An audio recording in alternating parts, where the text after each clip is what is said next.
Hello everyone and welcome to our webinar, Women in Politics, Access, Impact, and Outcomes. My name is Lisa Skirka and I'll be your moderator today. We are thrilled to be here in advance of International Women's Day. First, a few housekeeping items. Today's session is part of a webinar series by University of Calgary scholars. Information presented is a summary of the scholars' research. You can submit questions during the webinar by using the Q&A box on the left side of your screen. We'll get to as many of your questions as we can during the session. There are some additional resources listed to the right of your screen, so please take a look at those. If you're on Twitter, help us keep the conversation going live using the hashtag #ExploreUCalgary.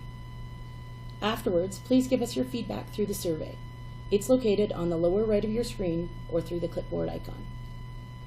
And now I'd like to introduce today's presenters. Susan Francisquette, Professor of Political Science, Faculty of Arts.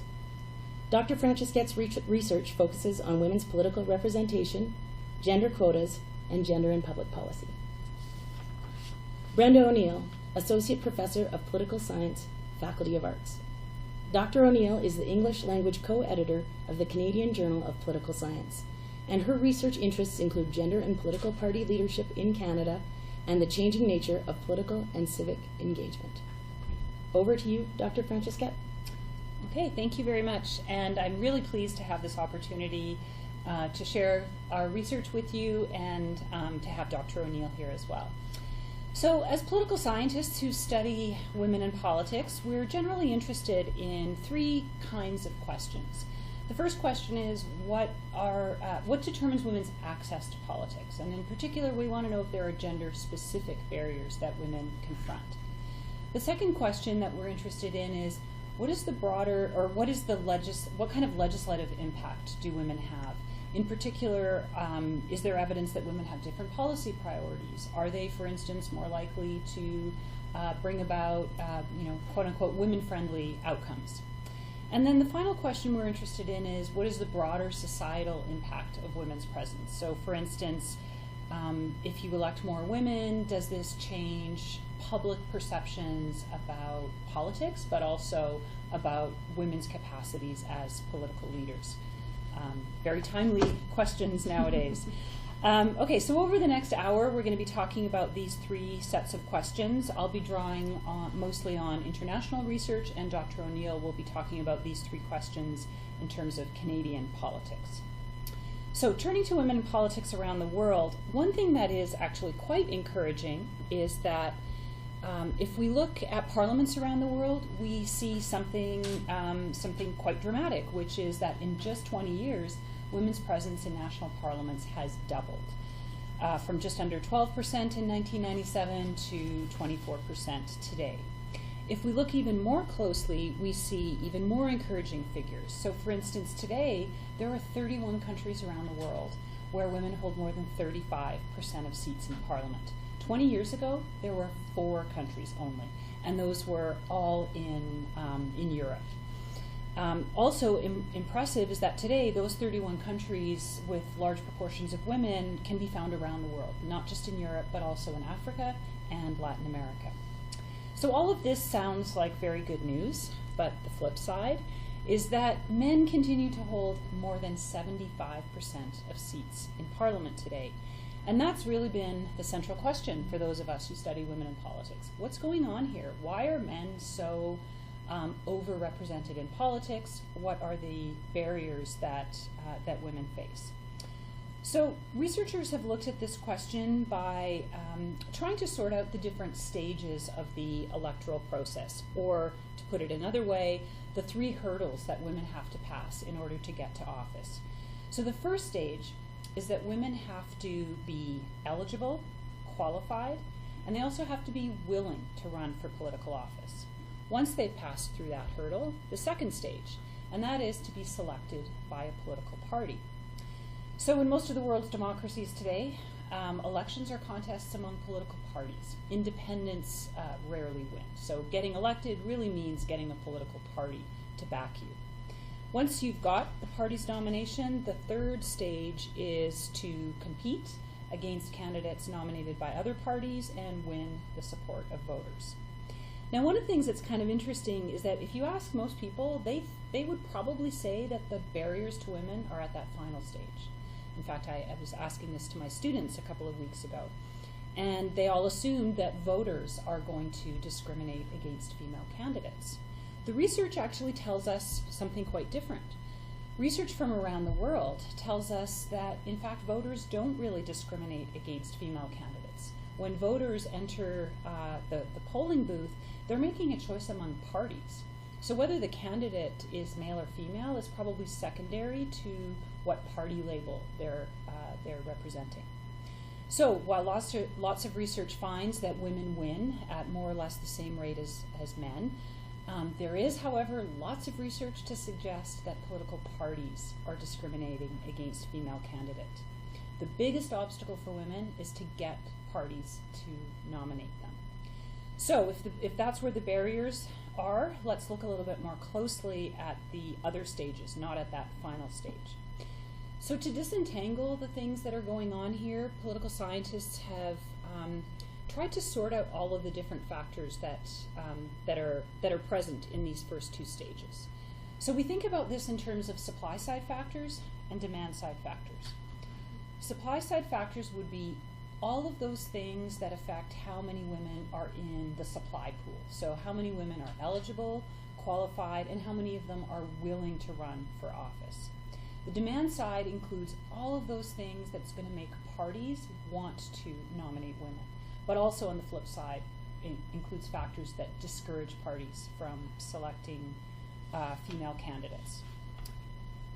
Lots of research on these factors, starting with the supply side. So one of the things we know is that really there's no shortage of qualified women, especially if we think about the world's wealthy democracies. There's no longer an education gap between men and women. This might be an obstacle in countries where women are less likely to have basic literacy, where women aren't getting educated. But in most of the world's democracies, the education gap has closed. And in fact, even if we think about the so-called pipeline professions, so the kinds of careers that are common in parliaments around the world, so law, education, public administration, there's, again, not much of a gender gap there anymore. That said, there is some research that reveals a gender gap in how men and women evaluate those qualifications. So there's some research that shows that even with the same credentials, women are less likely to view those as qualifying them to run for office. And then there's also research that shows if you compare men and women, women are slightly less likely to be interested in running for office. While that sounds a little bit discouraging, it's very important not to draw the conclusion that so many people draw that the problem therefore lies with women, right? That women should just, get out there and run for office. So are you saying there are qualified women candidates out there? Absolutely. I am definitely saying there is no shortage of qualified candidates. And interestingly, even if we say there's fewer women who are interested in running for political office based on survey research, survey research is often looking at thousands of people, but in order for parties to get enough candidates, they don't really need that many, right? So that's the other thing to think about is we're not talking about the whole population, we're talking about a very small subpopulation. So I'm absolutely saying there are enough qualified women to run for office. And even though we do have some survey research that shows a gender gap in interest in running for office, there's also research that shows that gap can be closed or narrowed considerably if by one thing, and that is parties need to go and ask women to run.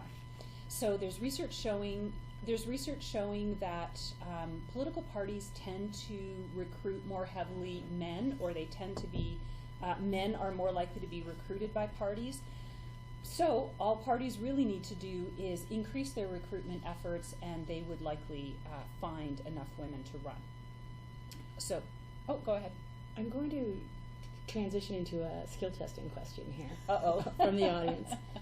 When there is a major dispute between two powerful elected persons, for example, what's happening now in Canada, does the sport both inside and outside the government tend to divide along gender lines?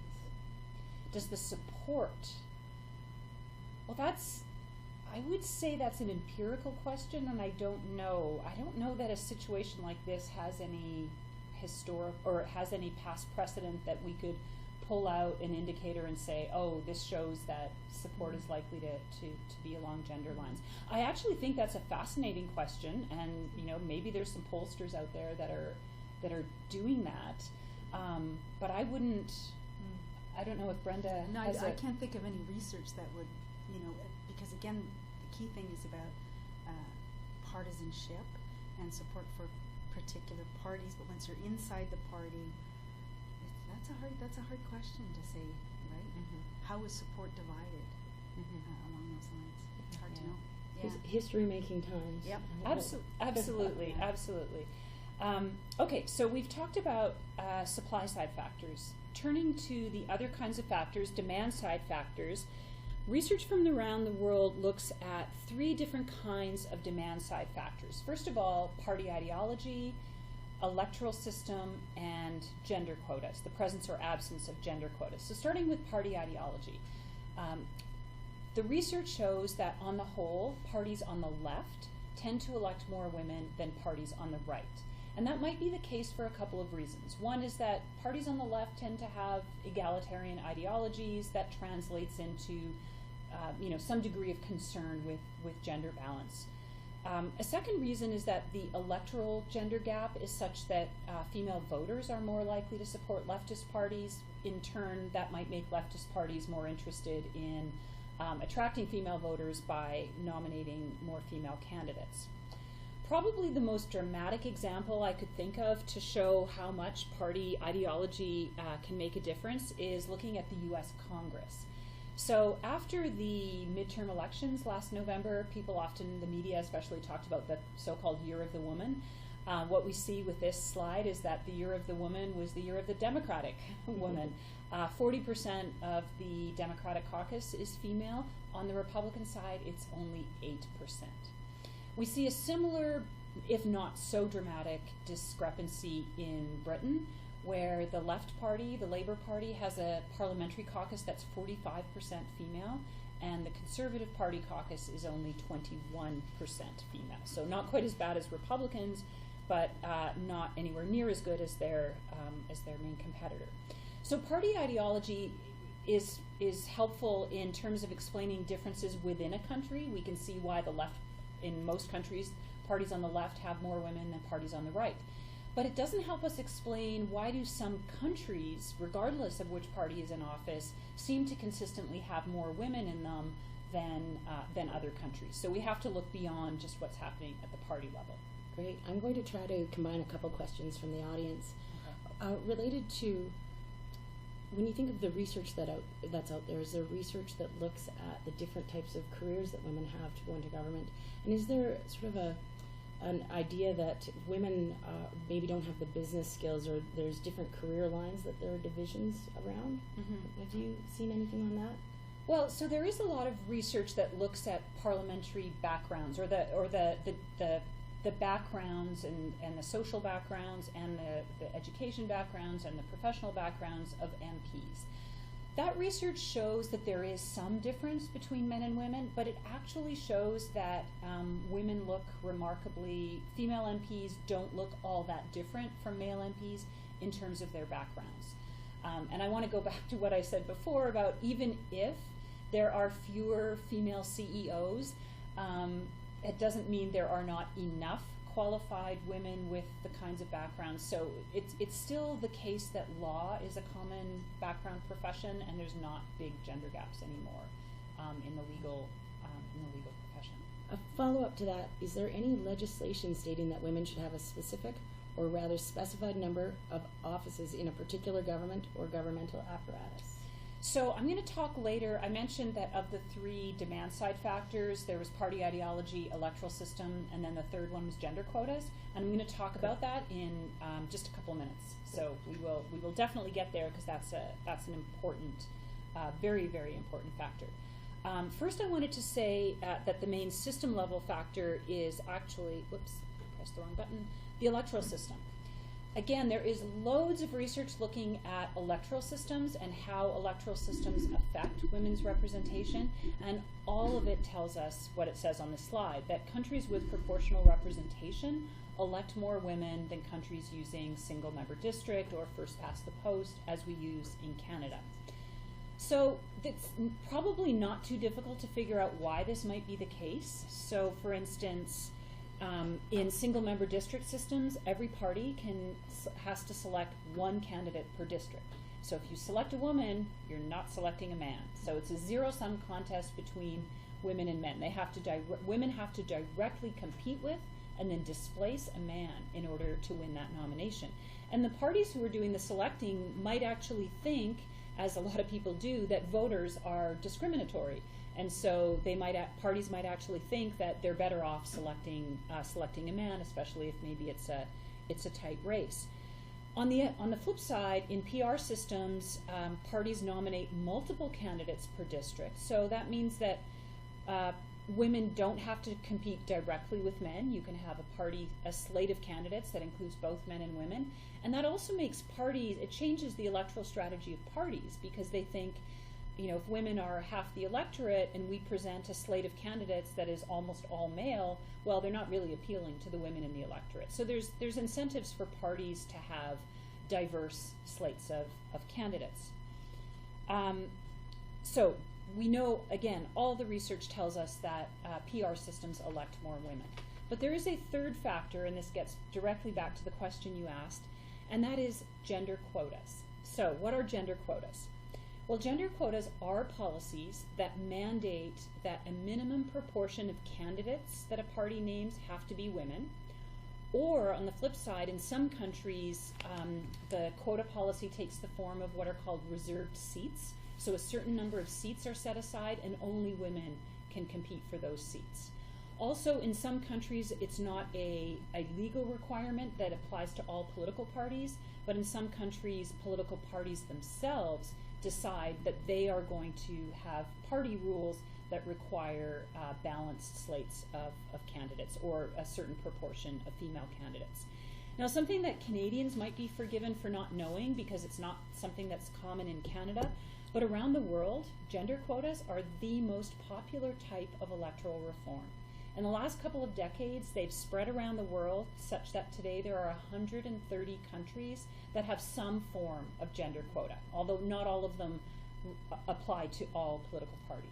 Can you mention some of those countries by name? So the countries, my next slide, let me just go to the next slide. So countries with quotas elect more women, and 26 of the 31 countries with more than 35% women. So I talked earlier about how there's 31 countries that have 35% female representation in Parliament, and 26 of those countries have gender quotas. So which countries are we talking about? Well, the country with the largest share of female parliamentarians is Rwanda at 64%. Rwanda is an example of a country with quotas. Some of the other countries that are in that top 35 include Sweden, Spain, France. I'm not going to go down the list, but a lot of these countries have gender quotas, although they take different forms. So Spain's gender quota applies to all political parties. Sweden, it's just the parties on the left that have a gender quota. Germany as well, the Social Democratic and the Green Party have gender quotas. But what it means is that even the Christian Democrats, which is the sort of center-right party in Germany, they don't have a gender quota, but they need to compete with parties that do. So they also nominate a lot of women. At the municipal level, do you know of research looking at ward systems versus at-large systems in terms of electing more women? If we're talking about Canada, Erin Tolley's work at the University of Toronto is someone that I know who has done more work at the municipal level. Yeah. But I'm not I don't have direct evidence to suggest that at ward or at large it makes a difference in terms of women's representation. It might, I'm just not familiar with that research. Yeah. But the person to look for is Erin Tolley at Tolley at the University of Toronto, has done a lot of research on women at the municipal level in Canada. Yeah. So I just wanted to say something, the last thing about gender quotas is that they do make a difference. So there's a recent study that showed that if you want to do something in your country to produce jumps in the number of women elected, even though we know electoral system matters, gender quotas matter even more. So for instance, in Canada, the solution to women's underrepresentation is not necessarily to change to PR and all will be well. We'd actually be better off getting a gender quota. So this particular study compared countries with gender quotas to countries without, and found an 8.5% boost in countries with gender quotas. So we are at 26% in Canada. According to this study, we could maybe predict about to get to about 34% if we had gender quotas. Yeah. Okay. That's significant. Yeah. So we now know what are some of the factors that act as barriers to women, or what are the factors that affect access. Let's look now at the broader impact and outcomes. Before we get there, I have a couple more good questions from the audience. Okay. Specifically, in the Northwest Territories, we are talking about temporary special measures, guaranteed seats, based on the Samoa model. But the pushback is that women see the seats as a second best and see themselves as tokens. Is this an issue elsewhere? The answer is yes, this is an issue. And this is probably the first argument that critics or opponents of gender quotas will bring to the table. I think it's a really flawed, not just me, but a lot of scholars and advocates of equality think that this is a really flawed argument. All of the research that I've been talking about shows that the barrier is not women's qualifications. The barriers is that parties don't want to select women. So what special measures or quotas do is they basically tell parties, you have to behave differently. There are lots of qualified women out there. You have to start choosing them. So to say, oh, quotas are demeaning or they treat women as tokens is in fact to accept a flawed assumption, which is that women can't make it on their own. We know that they can't make it on their own because they're being blocked. Parties are not selecting them. There is so much evidence, not just in political science, but in cognitive psychology about implicit bias and all. I mean, there's just evidence everywhere about gender bias. And so what quotas do is they force selectors to put aside their bias and make selections. So they're still going to select equally qualified candidates. It's just going to be equally qualified candidates from this group, men, and from this group, women. Great. One last question to wrap up this part of this. Okay. If you're a high school student or a post-secondary student, what qualifications would one need to enter the political arena? So what path should they be taking? Right. Well, we know that the vast majority of elected MPs in Canada, but also in most countries around the world, have university degrees. It's not that it's a written requirement, and every now and then MPs get elected without it. But there is at least, there's no qualifications that are actually written down anywhere, of course. But having a university degree is probably not a bad idea. And then being active in a political party. So quite often parties also view as qualifications some sort of service for the party. Great, thank you. Okay, so I don't have too much time to talk about impact and outcomes, so I'm going to skip over some of the things that I wanted to say. But just in terms of what the research says about, and remember, scholars are interested in what is the policy impact that women have, and then also is there a broader societal impact. So let's look at what the outcomes are. What do we know? Well, we know that women do in fact have different policy priorities than their male colleagues, and in fact are more likely to pursue policy issues that are relevant to women. And that sounds terrific, but we also have to acknowledge that party matters more than gender. So what men and women actually do when they're in office is shaped more by their party membership than by their gender. So for instance, if you're a voter in the United States and you're interested in getting feminist policy, and your choice is between a Democratic man and a Republican woman, you're still better off voting for the Democratic man, because Democrats have more progressive views on gender than Republicans, whether they're men or women. But the other thing that's really important here is that we need to acknowledge some of the difficulties that women face when they enter politics. Specifically when they're trying to pursue policy agendas that challenge or disrupt the status quo, and when they're trying to pursue feminist policy goals. Here, electing more women will not be enough, especially if men continue to hold the reins of influence and power in parliaments. So I think this point was made most clearly to me when I interviewed a female senator in Argentina. I was interested in the impact of the gender quota law in Argentina. And she told me that quotas had increased women's presence in Congress, but it had not increased women's power in Congress. And that's a really important distinction to keep in mind. If we say that we want to elect more women, because if we elect more women, we're going to have childcare and better reproductive rights and no more violence against women, well, that underestimates just how many challenges women face. And that's because parliaments and Congresses, political institutions, were designed at a time when women didn't even have the right to vote, let alone to be in office. So everything about how parliaments work was really designed for men. So women report all kinds of challenges. Everything from there's not enough female bathrooms. So in some cases, women might hear the bells ringing that they have to get back to the chamber for a vote, and they're busy trying to find a bathroom, or the bathroom is too far away. Women face an absence of childcare on site in parliaments. There's also almost no accommodations for MPs who are mothers. And then the style of politics, the very adversarial style of politics, can also be problematic for women. So the final thing I want to say before I turn it over to Dr. O'Neill is about the broader societal outcomes. So some people have asked whether electing more women changes the way society thinks about women and also thinks about politics.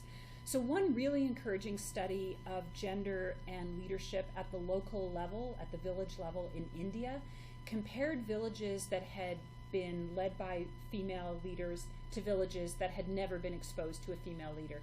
And they actually found a really encouraging outcome, which is a significant decline in sexist attitudes, in particular indicators of hostile sexism in villages that had been exposed to a female leader. So we know that women in power can change the way people think about gender roles. We also know that it can change women's behavior. So there is this potential for a virtuous cycle where you elect more women and it increases women's political interest. So there is research showing that when women see themselves reflected in politics, it kind of sparks their interest in politics. It tells them that politics isn't just for men, which in turn can lead to more women being in the supply pool willing to run for office, and then hopefully the election of more women. So I'm going to stop here and turn it over to Dr. O'Neill to talk about Canada. Thank you, Susan.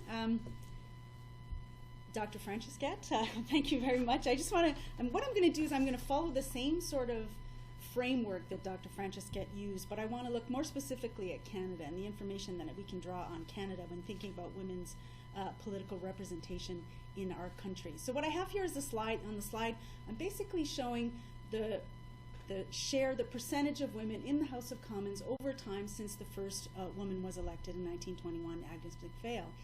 What we see here is the trajectory in terms of how it has changed over time. And what we see is, although there are some periods in which we've had a lot of growth, we're still only at 26% in the House of Commons, which means effectively you have 74% of the House is made up of men. So, I mean, whether you think that's a good or a bad thing, there has been some increase, but it's been 100 years, so that's not a lot of increase over 100 years. But one of the things I want to think a little bit about in thinking about this more generally is thinking about, it's been 100 years, we can think a little bit about how, if we think about the different increases over time, how that would change in terms of how long it would take us to get to 50%. So if it's taken us 100 years to get to 26, is it going to take us another 100 years basically to get to 50% representation. And that assumes a bunch of things. It assumes that we would have continued growth in spite of the fact that, as I'm going to show you in a minute, we've had periods of stagnation.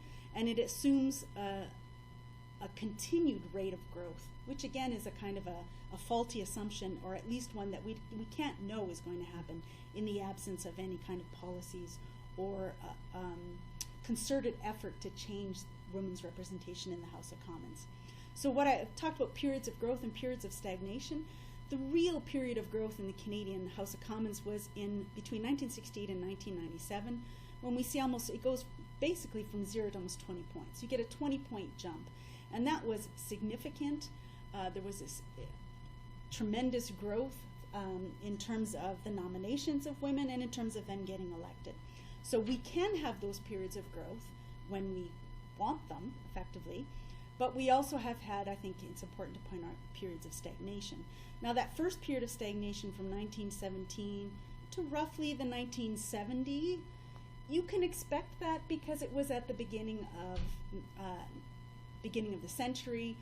I think the numbers of women running would have been very slow, or very low, I mean. And so there's an expectation about the stagnation during that period. On the other hand, when we look at 1997 to 2008, we have a second period of stagnation. That one's a little bit harder to justify, I think, because no one expected it to be a kind of a slowdown. And I think the important point to be made there is that we can't always expect that you just have to wait. And if you wait, then women's representation in the House will naturally increase. I don't think that's called the pipeline argument, and there's not a lot of support for it. Because the pipeline argument tells us that basically, once women enter universities, get similar kinds of jobs as men, get the same kind of income, they will naturally find themselves in the House of Commons. And the reality is we've seen all those things. There have been tremendous changes in terms of women's entry into the labor force, their occupational groupings, if you will, and also their income. But the reality is that we haven't seen that kind of growth. So it's not just, this goes back to the point that Dr. Francescat made, it's not just about the supply of women and their circumstances, it's also about the demand, and I'm going to get to that in a minute.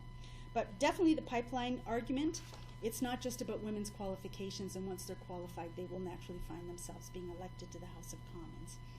So one of the things Dr. Francescat talked about in terms of the demand side was the importance of parties. She also talked about the importance of quotas. We don't have quotas in the Canadian system, at least not legislative quotas. The NDP has internal policies of supporting the election of women, and that matters, and we'll see in a minute that matters for the numbers of women they actually nominate and the numbers that actually get elected for that party. But Canada doesn't have any kind of formal quota system. So we can't really say that that's a reason why we have, or we can't use that as, we could use that as an explanation for why we have limited numbers, if you think about the importance of quotas. Along those lines, is there any intersectional lens for women of color, Indigenous, and the like? I mean, absolutely. I mean, what we're doing here is really just using gender as one of those categories that we can analyze. But the intersectional analysis, again, I don't mean to, Erin Tolley, but Erin Tolley also does, Dr. Tolley at the U of T also does some really important work on diversity and elections in Canada, and the degree to which we open or close nomination processes for them in order to get elected. So absolutely. I mean, the idea of us talking about gender doesn't mean that that's all we talk about. It is very much about diversity more broadly. Yeah. And I think you might be getting to this, but how does the gender balance in the legislature vary across provinces, and how does it compare to the 26% federally? There's quite a bit of variation. I'm going to talk about that in a minute. I think the low is 19 in PEI, 19 or 18 at the moment in PEI, and a high of 42, I think it is, in Quebec. So there's quite a bit of variation across the country, which I would argue is also evidence that it's not just about women wanting to run, because you wouldn't naturally see that kind of variation in women's desire to run, I think, across the provinces. So there's something else going on. And again, it's parties as gatekeepers, if you want to call it that. So the next slide that I have right here is really looking at how women's representation varies across parties at the national level from the 2015 general election, but also I have two bars there. The red bar is the percentage of women nominated to run by each party, and the gold bar, yay U of C colors, the gold bar is actually the number of women in that party's caucus. So the number that actually got, or the percentage that actually got elected for that party. So there are a couple things in that slide, and one of them is definitely variation across the party, and you'll notice I don't have the greens there, only in part because one green got elected, and that happened to be a woman, so it makes it 100% representation. So because the numbers are small, you really try not to talk about percentages when you have small numbers like that. But if you look across in terms of nominations, the New Democrats in the 2015 election had 43% of their candidates were women. They are on the left, and as Dr. Francesquet talked earlier, that for both strategic and ideological reasons, parties on the left tend to nominate more women, and that's most definitely the case for the New Democrats at the federal level. Then if you go to the far end of that chart, you'll see the Conservative Party, who had, in the 2015 election, only 19% of their candidates nominated were actually women, and 17% of those then got elected. In the middle, we have the Liberal Party, the Bloc québécois, largely in Quebec politics, in Quebec itself, and the Liberal Party, which tends to always fall in the middle at the national level, with 31% of its candidates being women and 27% of them getting elected. So it depends on the degree to which the party makes it a priority, whether they want to actually, in the Canadian system, whether we see large numbers of women being nominated and elected or fewer. So there is variation across the parties. But the other point I want to also make, which ties into the point that Dr. Francesquet made, is that there isn't a huge difference or a huge gap between the red bar and the yellow bar.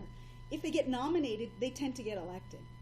Part of that variation is where they're getting elected, and I'm going to talk about that, or where they're getting nominated. I'll talk about that in a little while when we think about sacrificial lamb and the competitiveness of different parties.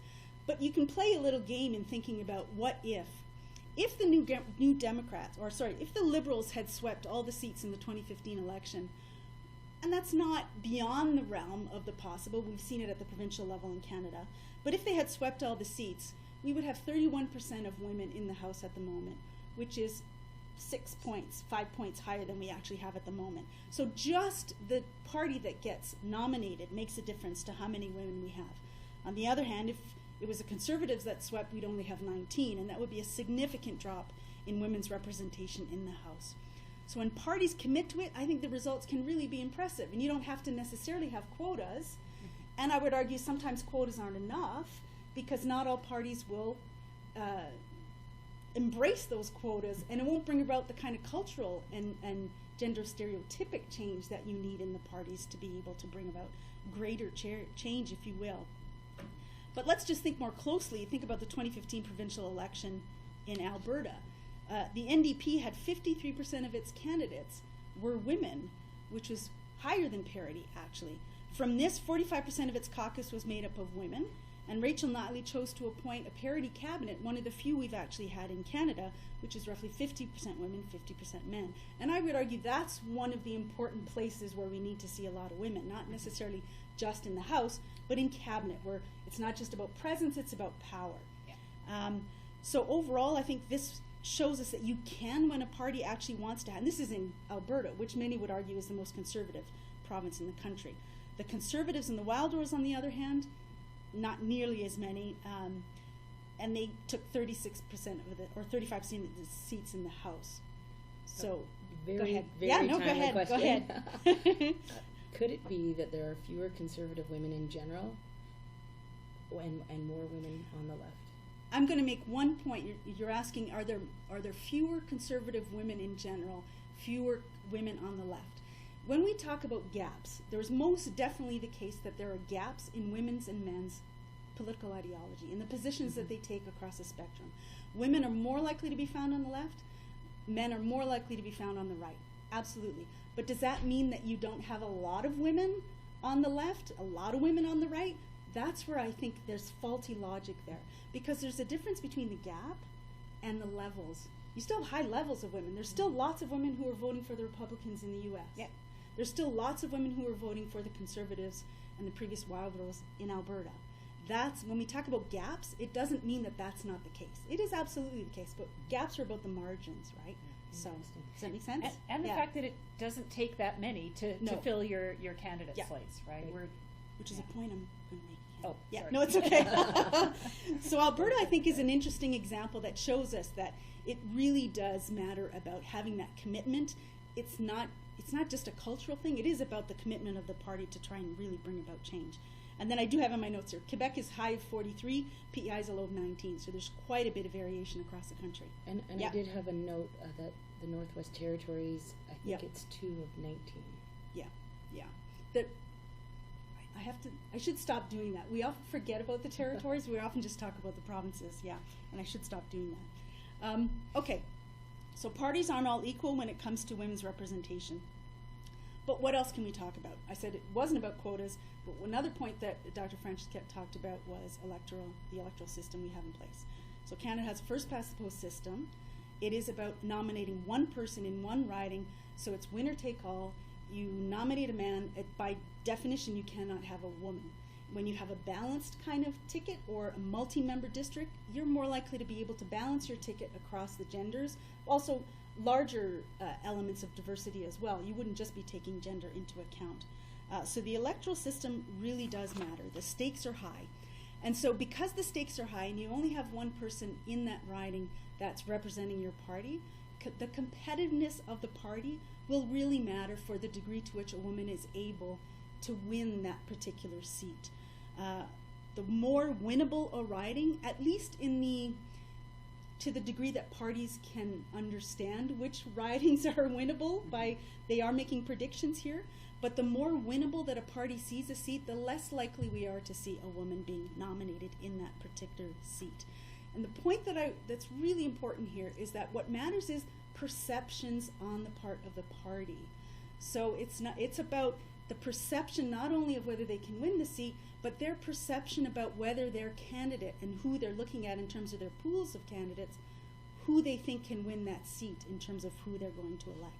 And here's where, again, research is really important here, that parties' perceptions of winnable candidates are not gender blind, that they really do vary depending on whether they're looking at women or men. It also varies depending on whether the ethnic background of that candidate. Their perceptions change, and they're less likely to see women as winnable candidates. So it's not just about you can talk about the merit of candidates, it's also about the perceptions that parties have about the winnability of their nominee. So women have to counter those kind of stereotypes.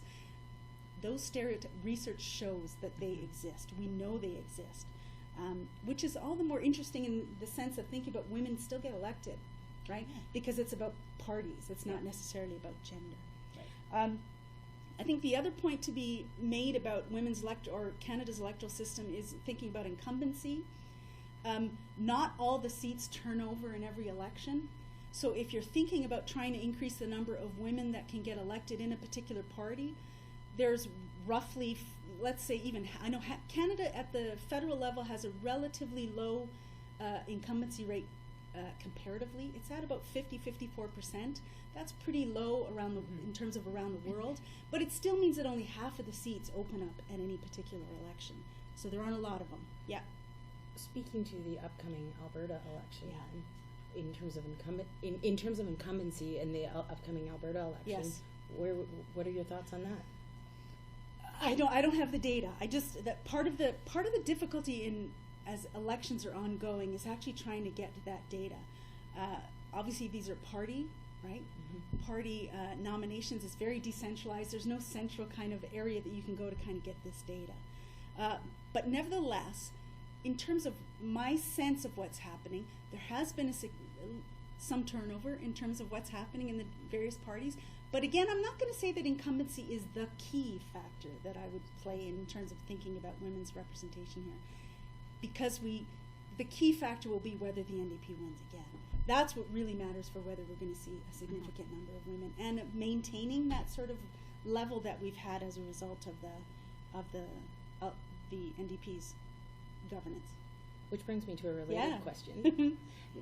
Premier Notley has faced substantial misogynistic abuse. Absolutely. Do you foresee that changing the future of women running in Alberta and throughout Canada? I think it matters today for whether women want to run, and I know I think we have that in a future slide, just thinking about what are the factors that matter for whether women actually want to run. And I know for all the good that the internet has brought, I think it also has brought a lot of bad, and there's a lot of negative that comes with this ability to openly and often anonymously write whatever you want on the internet. And we know that women politicians, nominees, candidates tend to bear quite a bit of the brunt of that misogyny online, and it is a difficult thing to deal with, because you do necessarily, it's not the case, again, it's not the case, we're talking about gaps, it's not the case that men don't often suffer the same kinds of abuse online, but we know that it's harsher for women that enter, and that has to do with one of the points that Dr. Francesquette made, that is if we have more women in politics, more women will become interested in politics, it'll also change, I think, the gender dynamics of politics, and I think that misogyny, I'm hoping maybe, but will diminish as a result of it. Balance out. It'll balance itself out, basically. Yeah. So incumbency, the point I made was 50%. So if you think we have, over 300 ridings at the national level in Canada, half of them, 150, 160, are opening up at any given election. That's not a lot of Canadian women to have to try and find nominees. It really isn't a lot of women. So this notion that women are less likely to want to run, but there are women who want to run. And if you try and find them, you will find them. Absolutely. The other point I want to make is this decentralized nature of the process in Canada. Local ridings really have fundamental authority in most cases to decide who they want to run in their riding, in their constituency. And that's that's just a democratic principle that we hold fairly dear in the Canadian system. But the reality is, because you don't have a centralized process, each riding makes its own decision, the ability to kind of determine the level of women that you will have among your nominees is that much harder, because you have these independent decisions being made. And I think that one of the things that's most definitely true is that at the local level, it's the informal processes that really matter for whether you see women in power or not. Because, as I said, none of the parties, apart from the NDP, really have any kind of quota system in place or real efforts to bring this about. But research has told us that in ridings in Canada, where you have the president of the constituency association, where the president of the constituency association happens to be a woman, you're more likely to find a woman nominated in that riding. In ridings where parties actually make an effort to try and find women candidates, they find women candidates. So it is very much about the efforts. So not only can they encourage nominees from women, but they can also discourage them by not doing anything in terms of and remember I said it was very much about the perceptions. So we do see this idea of the sacrificial lamb hypothesis in Canada in terms of the more competitive the riding, the less likely you are to see a woman being nominated there, and by definition, if it's less competitive, they're less likely to actually get elected. So that's also what plays itself out in terms of women's levels of representation in the House of Commons. The last point I think I want to make is just to compare the House of Commons to the Senate. The Senate is a centralized nomination process. It happens in the office of the Prime Minister. So it's an appointment process. When you have a willingness, and it's centralized, to really think about gender as one of the primary considerations to make when you're nominating these individuals, you actually can meet targets much more simply and effectively. At the moment, we have 46 of 105 seats are filled by women, so 44%, much greater than you have in the House of Commons. But as I would also point out, the Senate has much less authority and power than does the House of Commons. Yeah. Would you mind if I interrupted there? Yeah. Because actually, the Senate is a good example, but the Cabinet is an even better example. It's even better. And the Cabinet has more power than Parliament. Absolutely. So, in fact, if you look at women's representation in Canadian cabinets, for a long time, I'm sorry, I don't remember the year at which it started, but women's representation in cabinets, regardless of liberal or conservative, has vastly exceeded women's representation in the House of Commons. Yeah. So even conservatives, and in fact, when it comes to cabinet, the Conservative Party federally has been the first mover in terms of reaching historic milestones. So it was it was a conservative prime minister who named the first female cabinet minister. It was Brian Mulroney who was the first prime minister to have more than one woman in cabinet. He appointed 4 in his first cabinet. And Stephen Harper, who had very few women in his caucus, actually in 2008 appointed a cabinet that had 30% women. Mm-hmm. So that shows you again the difference between central, one selector versus decentralized. Decentralized process. Sorry for the interruption. No. More interruptions to come. And isn't 2008 when more women started, when on that original chart that you showed, that more women started getting involved in Canadian politics again? Again, let's be careful here, right? Because it's not more women getting involved. Well said. It's about parties choosing women to actually run in their elections. 2008, if my memory serves, that was the breakthrough of the NDP in Quebec. So that maybe pulled the numbers over. Yeah. It pulled the numbers. So the NDP were the official opposition. Yes. Yeah. So the NDP, remember what I pointed out, the NDP nominate many more women because they won a lot more ridings than they thought they were going to win. The level of women's representation in the House rose. Wonderful. So it's not about women wanting to run. And I'm just going to move forward. I think that's where I was. Right, great. Yeah. A couple Go quick questions. ahead. No, go ahead. Specifically related to cabinet. Please comment on whether women behave differently in politics, such as to recent cabinet ministers, for example, not following party lines, or principles of cabinet solidarity, which are hallmarks, or often considered hallmarks of the system. That's a really tough question. In fact, I believe there might be some research out there that shows that women are actually less likely than men to break party discipline, partly because the penalties would be higher. Yeah. So, but this is not research that I'm thinking of a study in the UK and also research in the US that shows that women are less likely. Or actually, in the US, might show that women are actually more likely, because party discipline in the US is a little bit different. So women are more likely to be bipartisan than men. In the UK, I believe there's research that shows that women are less likely to break with party discipline because the sanctions are higher for women. In Canada, I don't know if anybody's ever done that kind of research. I think this is showing something different. This is showing,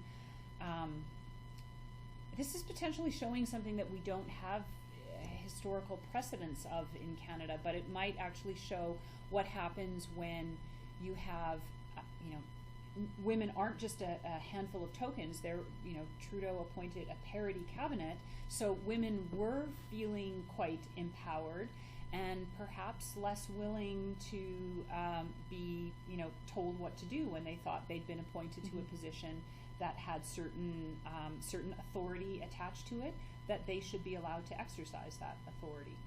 That makes sense. I would just add to that, Jill Vickers, one of the earliest female political scientists in Canada, had talked about her research, and she suggested that women get into power because they want to get things done, and men get into power because they want power, for power's sake. And again, I want to be careful. We're talking about gaps here and differences, not about all women are this way and all men are that way. And I just was recently reading something in light of what's happening in Canada, that subsequent research, not in Canada but in other countries, has reinforced that norm. That the reasons why women and men get into politics are sometimes different, and so that means their willingness to do particular things to maintain power is not at the same level as men. And I think that's part of the friction we might be seeing here in Canada in terms of the most recent cabinet resignations. Very interesting. Yeah. One follow-up question that will take us a little bit of a different angle, but is this affected by the different political systems worldwide? So democracies versus other systems. Is what affected by it? Women's representation. Oh. Okay. Yes. Interestingly, so you would probably assume, women do better in representation in democracies compared to non-democracies. That's increasingly a little bit less the case because in non-democracies there is evidence that in non-democracies, leaders also want, and parties want to have women, partly to kind of legitimize them, right? It looks good internationally to have women.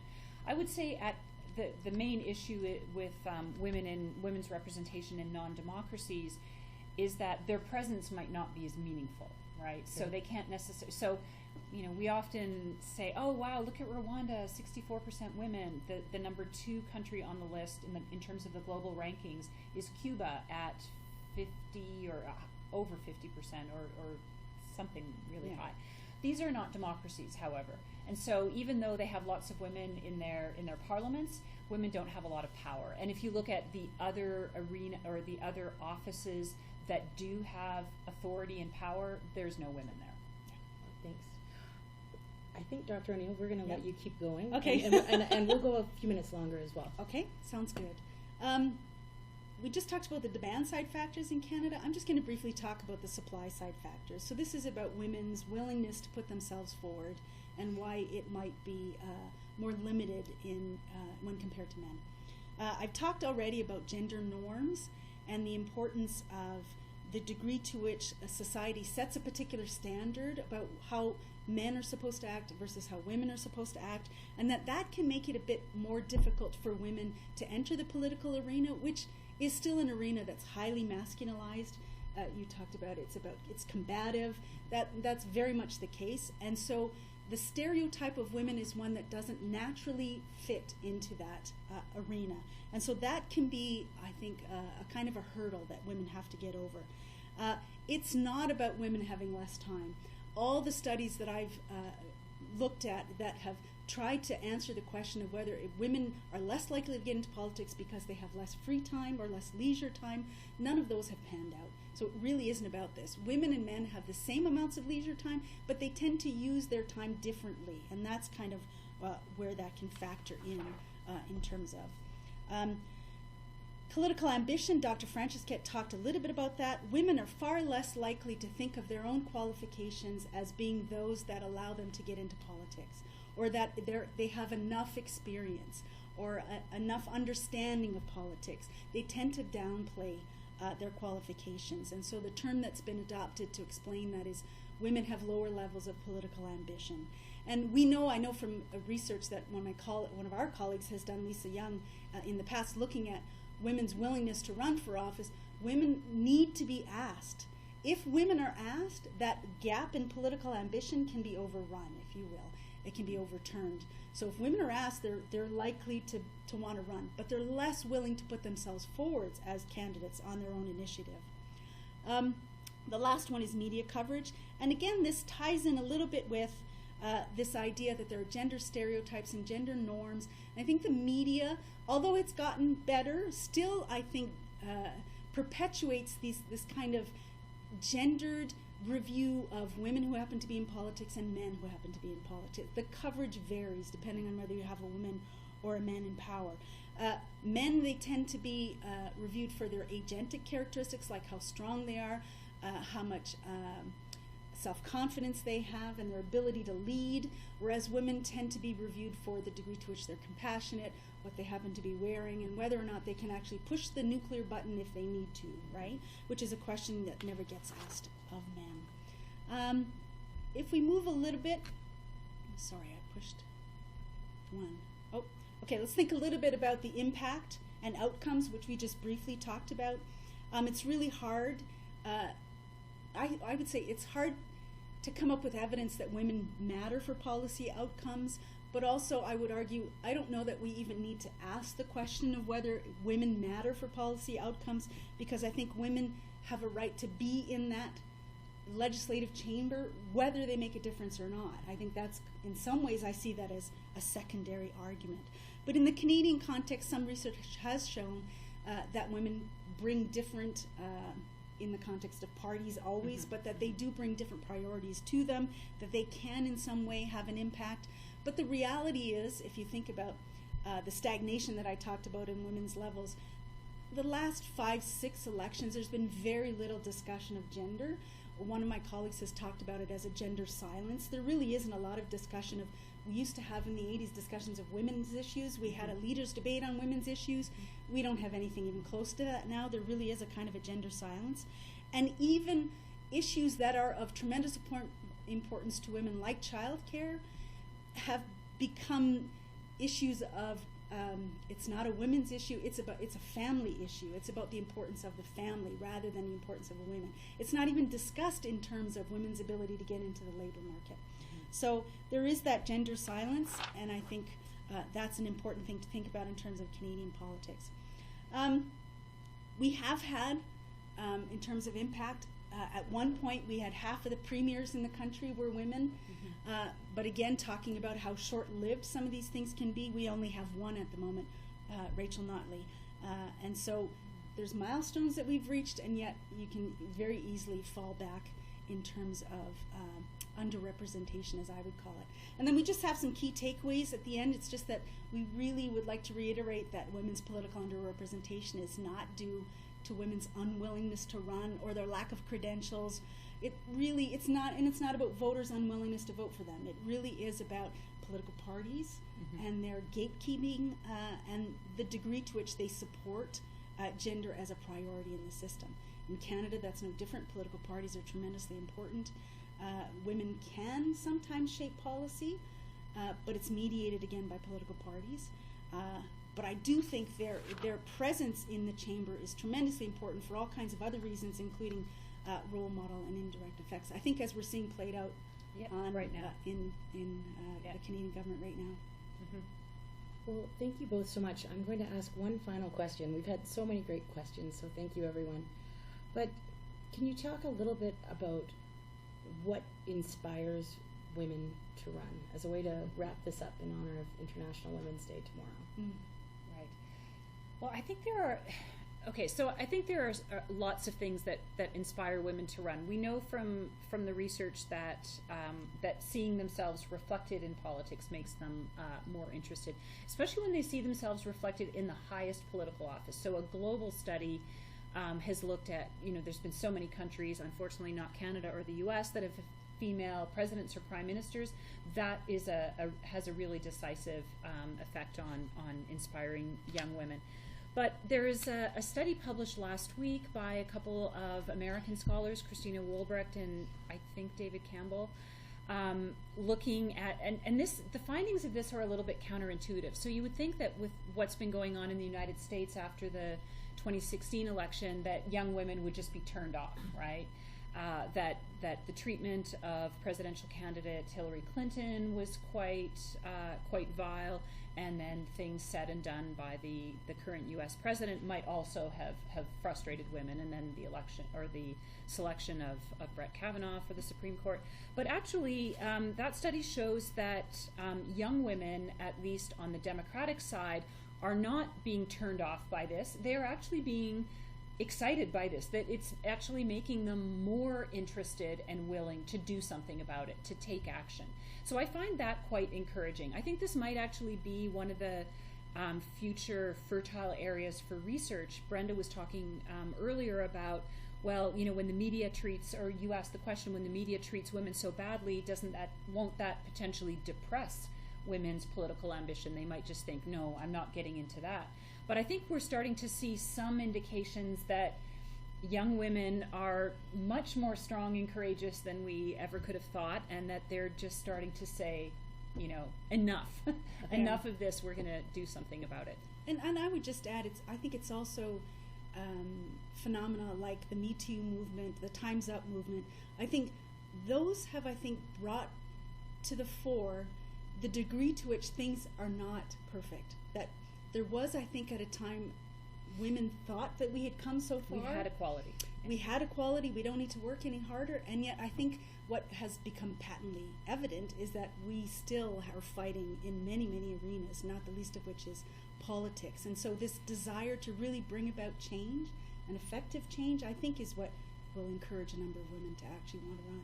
And is happening now, I think. Yeah. Great. Thank you. Thank you both so much for sharing your insights with us today. And thank you to all of you who tuned in. We hope you enjoyed it. Don't forget to fill out the brief. Don't forget to oh my goodness.